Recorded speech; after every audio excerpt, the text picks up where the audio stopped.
C'est le débat de ce Smart Impact. On parle recyclage du plastique et je vous présente mes invités. Essia Sandbelliou, bonjour. Bonjour. Bienvenue, vous êtes coordinatrice de la chaire COPAC à la Fondation AgroParisTech. Et Paul de Froment, bonjour.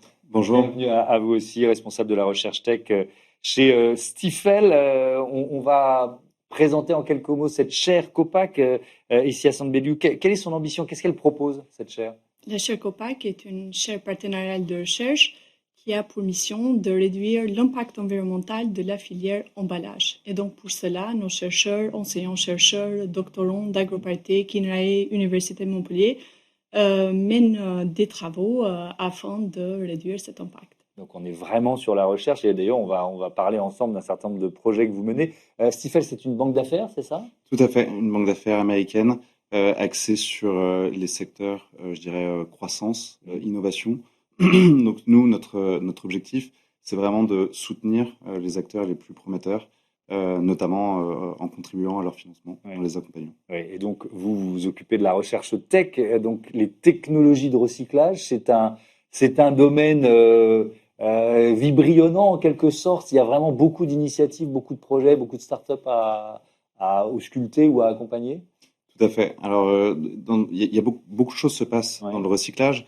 Je dirais aujourd'hui, il y a deux grandes familles dans le recyclage. Il y a le recyclage mécanique sur le plan industriel, donc qui est vraiment on broie, on fond et on reproduit du plastique. Et ensuite, la deuxième grande famille, c'est le recyclage chimique, qui lui va changer la nature du déchet plastique pour en refaire justement un plastique de qualité vierge. Aujourd'hui, le recyclage mécanique, c'est la quasi-totalité des capacités de recyclage. Donc c'est une technologie qui est très mature, dans laquelle il y a encore un peu de place pour l'innovation. Mhm. Mais c'est vrai que le gros de l'innovation, je dirais, est concentré sur le recyclage chimique, qui sont des sociétés beaucoup plus jeunes et qui, elles, justement, ont besoin d'être soutenues sur le plan de la réglementation, mais aussi sur le plan financier, pour mettre à l'échelle leurs différentes technologies. Le recyclage chimique, ici à Saint-Béliou, ça fait partie des pistes, j'imagine, de recherche de la chaire COPAC? Non, on ne Non? travaille pas sur le recyclage chimique. Nous, on est plus focalisé sur la partie éco-conception et Ouais. sur la partie traitement en fin de vie. On essaie de développer le recyclage organique, qui est Mhm. une troisième petite famille pour certains types Ouais. de C'est quoi le plastiques. recyclage organique? Le recyclage organique concerne uniquement les plastiques qui sont biosourcés par leur origine et biodégradables en fin de vie, Ouais. qui sont également, ça se traduit, les plastiques certifiés compostables. Alors, c'est ça. Alors peut-être que moi j'ai pas bien compris. Je pensais que le plastique certifié compostable, on était dans une logique de recyclage chimique. Donc c'est deux choses différentes. C'est quoi? Parce que quand je lis, pardon, hein, mais quand je lis plastique compostable, j'y crois pas moi, comme consommateur. Donc ça peut vraiment marcher ça. Oui, Oui. ça marche, mais ça n'étend pas non plus en fait cette confiance un peu biaisée des consommateurs parce qu'il y a beaucoup de problématiques aujourd'hui avec les plastiques compostables. Déjà, nous, on a mené des expérimentations uniquement sur des plastiques qui sont certifiés compostables Mhm. pour voir leur biodégradabilité en fin de vie sur un site de compostage industriel et donc cela marchait pas très bien. Mais aujourd'hui, il y a cette confusion entre plastique conventionnel, qui est un plastique qui n'a pas la propriété finale de se biodégrader, et les plastiques qui sont réellement compostables, qui peuvent se biodégrader très bien. Et eux, ça fonctionne. Ça fonctionne, En et combien de donc temps? c'est pour là qu'on est là. En combien de temps? En combien de temps? Ça fonctionne en 3 mois. La biodégradabilité, il y a plusieurs phases du compostage industriel D'accord. et donc cela fonctionne et ça se biodégrade. Il y a des normes en fait en vigueur Mhm. qui encadrent justement cette biodégradabilité et elles respectent bien les normes. Mm. Alors, si on a voulu vous inviter à avoir ce débat, c'est qu'il y a ce constat que fait l'ADEME, hein, notamment constat sur la France, hein, sur le recyclage des bouteilles plastiques, qui est passé de 59, plus de 59% en 2021 à 55% en 2023. Donc, on est dans une tendance baissière, on va voir si elle continue ou pas. Et puis, il y a aussi cette directive européenne qui est intéressante sur les emballages plastiques, pas seulement les bouteilles, les emballages qui préconise de les recycler à 55% d'ici 2030. Et alors là, on était en 2021, là aussi les chiffres ont dû évoluer, à 23%. Donc il y a encore beaucoup de travail. Est-ce que vous diriez, Paul de Froment, que on est dans un recul ou qu'il y a quelque chose qui dysfonctionne dans notre filière de recyclage plastique aujourd'hui? Alors, je dirais pas qu'on est dans un recul, parce Ouais. que beaucoup de choses sont faites à tous les niveaux de la filière, hein, que ce Mhm. soit au niveau de la collecte, du tri, du technologie de recyclage, Mhm. comme des grandes enseignes. Ça, il y a des choses qui sont faites à chaque niveau, il faut les souligner.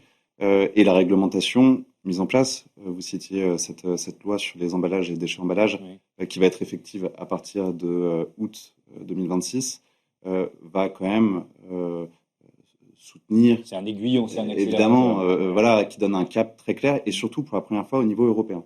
Donc ça, c'est quand même très important. Donc je dirais pas qu'on est en recul. Maintenant, il y a quand même beaucoup de défis à relever. Mais comment ça se fait qu'on ait baissé entre 2021 et 2023? Ça peut être Alors là, sur les bouteilles, hein, uniquement. sur les bouteilles. Alors, il y a beaucoup d'explications. Déjà, le recyclage.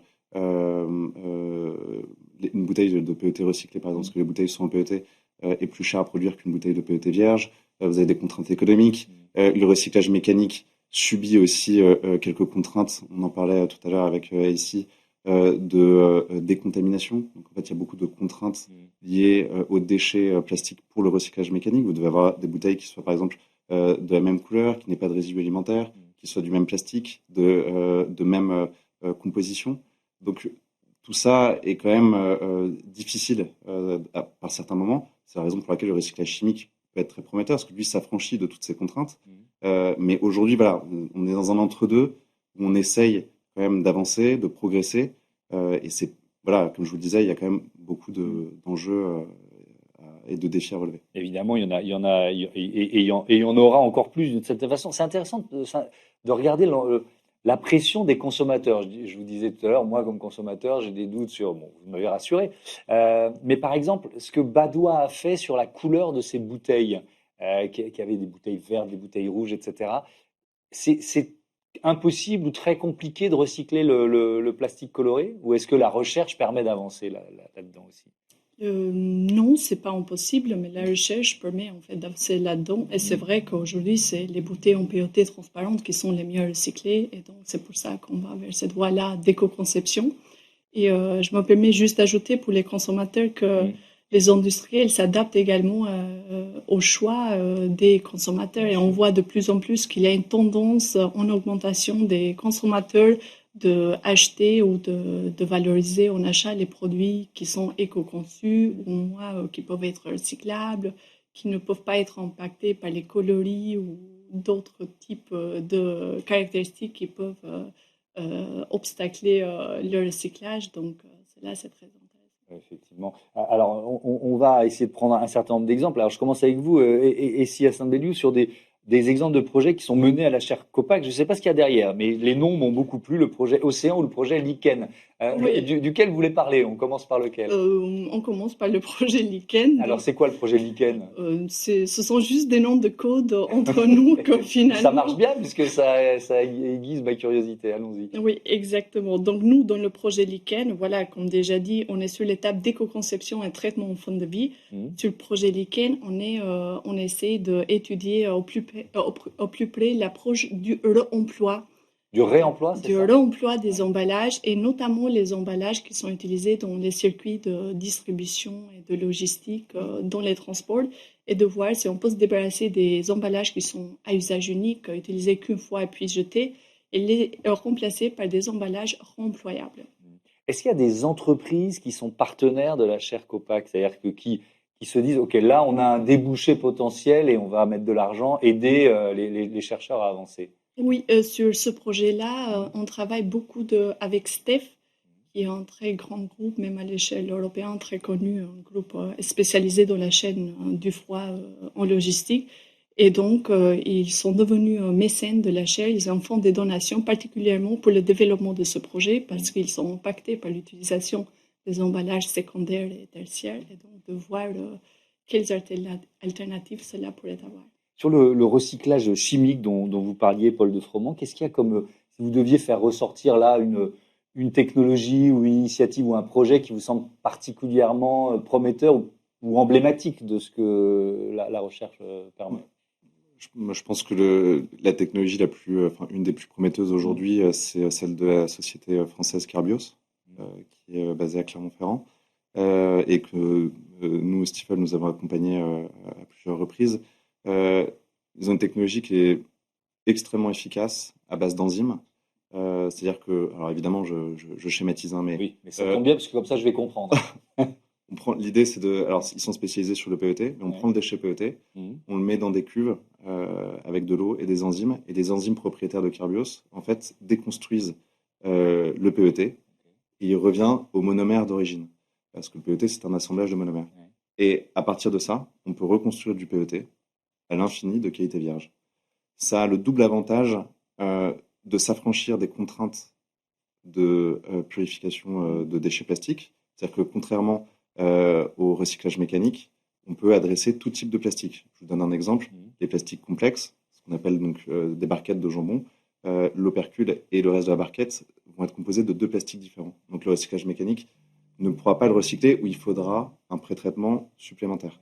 Les bouteilles, vous en parliez, qui sont de différentes couleurs, rouge, verte, on ne peut pas les recycler. On peut, mais il faudra qu'elles soient de la même couleur, etc. Du temps, de l'argent supplémentaire. Là, on peut en fait s'affranchir de toutes ces contraintes à partir du moment où c'est du PET. Et le deuxième point, c'est que le recyclage mécanique, malheureusement, le RPET qui en sort se détériore au fur et à mesure des cycles, parce qu'évidemment, il devient de plus en plus poreux. Là où avec du recyclage chimique, notamment avec la technologie de Carbios, on viendrait à des produits qui sont de qualité vierge. Donc en fait, une boucle presque à l'infini. Merci beaucoup à tous les deux et à bientôt sur Be Smart for Change. On passe tout de suite à notre rubrique Startup. On va parler d'agriculture.